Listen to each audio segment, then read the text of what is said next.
28 April दैनंदिन ज्ञानेश्वरी अध्याय 11 विश्वरूप दर्शन योग. अलंकापुरी पुण्यभूमी पवित्रम तेथे नांदतो ज्ञान राजा सुपात्र. तया आठविता महापुण्यराशी नमस्कार माझा सद्गुरू श्री ज्ञानेश्वरांशी. ओवी क्रमांक 331 पासून पुढे. रुद्रादित्या वसो एच सांध्या विश्वशिना मूर्तश्च पाश्च.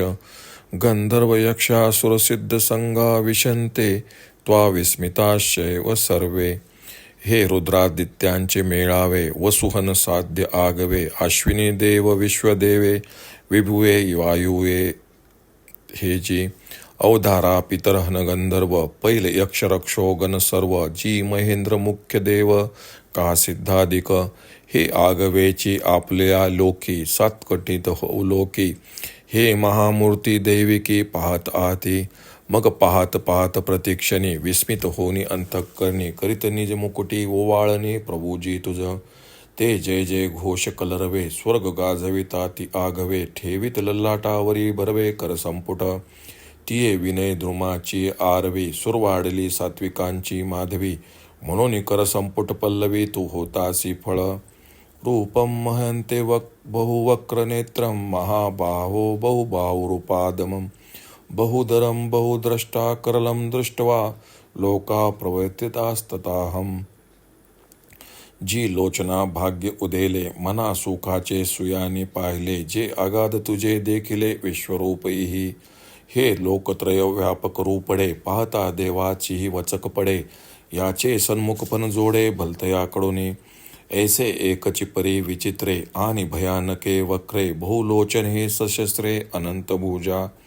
अनंत चारो बाहुचरण बहुदर आणि नाना वर्ण. कैसे प्रतिवदनी मातले पण आवेशांचे. हो का महाकल्पाच्या अंती तव कलेनी यमे जेवत जेवती. प्रळयाग्नीची उजिती अंबुखिली जैसी. ना तरी संहार त्रिपुराची यंत्रे की प्रळय भैरवाची क्षेत्रे. नाना युगांत शक्तीची पात्रे भूतकीची ओढवली. तैसी जिये तिये कडे तुझी वक्रे जी प्रचंडे. न समाती दरी माझी सिंहाडे तैसे दशन दिसती रागीट. जैसे काळ रात्रीचे अंधारे उल्हासत निगती संहार खेचरे.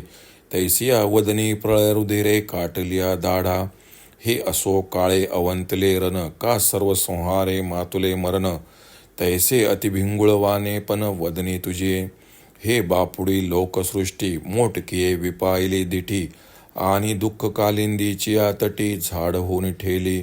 तुझ महामृत्यूची सागरी. आता हे त्रैलोक्य जीविताची दरी. शोक दुर्वात लहरी आंधळत असे. येत कोपोनी जरी वैकुंठे. ऐसे हनिमे मनिपेल अवचटे. जे तुझ लोकांचे काही वाटे तू ध्यान सुखे भोगी. तरी जी लोकांचे कीर साधारण. वाया आड सुतसे ओढन. केवी सहसा म्हणे प्राण माझेची कापती. ज्या मज संहार रुद्र वासिपे. ज्या मज भेने मृत्यू लपे. तो मी येथे आळ बाळी कापे. ऐसे तुवा केले परी नवल बापा हे महामारी. इया नाम विश्वरूप जरी. हे भ्यासुरपणे हारी भयासी आणि. नभं स्पृशं दीप्तमनेकवर्णं व्यात्ताननं दीप्त विशाल नेत्रं. दृष्ट्वा हि त्वा व्यथितांतरात्मा धृतीन विद्यमामि शमं च विष्णो. ठेली महाकाळेसी हटे तटे. तैसी किती एक मुखे रागिटे. इही वाढोनिया धाकुटे.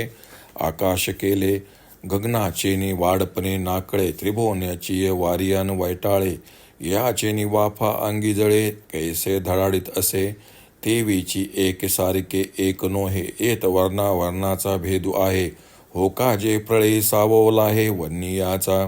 जयाची अंगीची दीप्ती एवढी. जे त्रैलोक्य की जे राखोंडी. की तयाही तोंडे आणि तोंडी दात दाडा. कैसा वारया धनुर्वात चढला. समुद्र की महापुरी पडिला. विषाग्नी मारा प्रवर्तला वडवाळनासी. हळाहळ अंगी पियाले नवल मरण मारा प्रवर्तले. तैसे संहार तेजाया झाले वदन देखा. परी कोणी मानी विशाळ. जैसे तुटलिया अंतराळ. आकाशासी कवळ पडोनी ठेले. पुढे अर्जुन श्रीकृष्णास म्हणतो, हे प्रभो तुम्हाला पाहताना क्षणोक्षणी मनात आश्चर्य बांधून तुमच्यापुढे मस्तके लववित आहेत.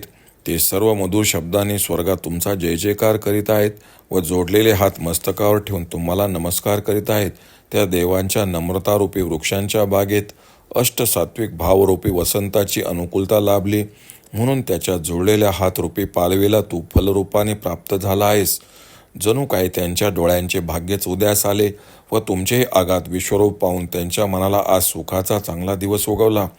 ते तुमचे 3 लोक व्यापून टाकणारे स्वरूप पाहून देवही चकित झाले, कारण हे स्वरूप कोठूनही पाहिले असता पाहणाराला ते आपल्यासमोरच आहे असे दिसते. याप्रमाणे हे एकच असून विचित्र व भेसूर आहे. याला पुष्कळ तोंडे व पुष्कळ डोळे व शस्त्रे धारण केले असंख्य हात आहेत. तसेच असंख्य उत्तम बाहू, पाय, उदर आणि नानावर्ण इतकी असून प्रत्येक मुख खावायला उठले असे दिसते. ज्याप्रमाणे महाकल्पाच्या अंती रागावलेला यम जिकडे तिकडे प्रलयाग्नीच्या होळ्या पसरतो, किंवा शंकराचे संहार करण्याची यंत्रेच अथवा प्रलय भैरवाचे जमाव किंवा अंत करणाऱ्या जगदंबची प्राण्यांचा संहार करण्याकरता पात्रे पुढे सरसावली आहेत, त्याप्रमाणे जिकडे तिकडे तुमची तोंडे मावत नाहीत. आणि दरीमध्ये ज्याप्रमाणे उग्रसिंह, त्याप्रमाणे तुमचे दात भयंकर दिसत आहेत. प्रलय रात्रीच्या अंधारामध्ये जशी नाश करणारी पिशाचे निघतात, त्याप्रमाणे प्रलयकालच्या संहाराच्या रक्ताने तुमच्या तोंडातील दाढा किडलेल्या दिसतात.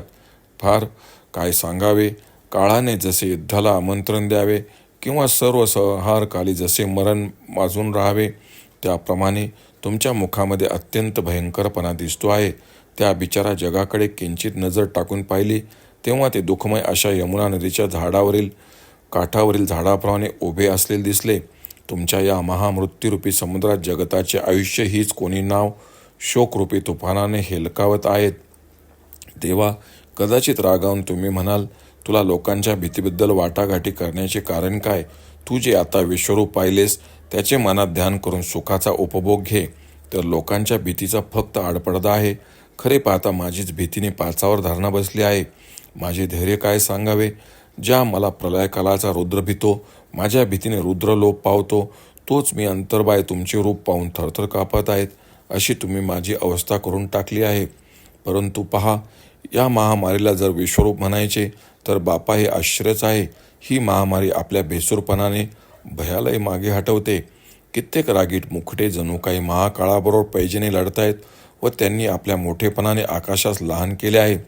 ती आकाशाच्याही मोठेपणाने आकळली जात नाही व त्रिभुवनाच्या वाऱ्याने ज्याचे वेष्टन होत नाही, उलट ती आपल्या वाफांनी अग्नीला जाळून सर्वत्र फडकत आहे.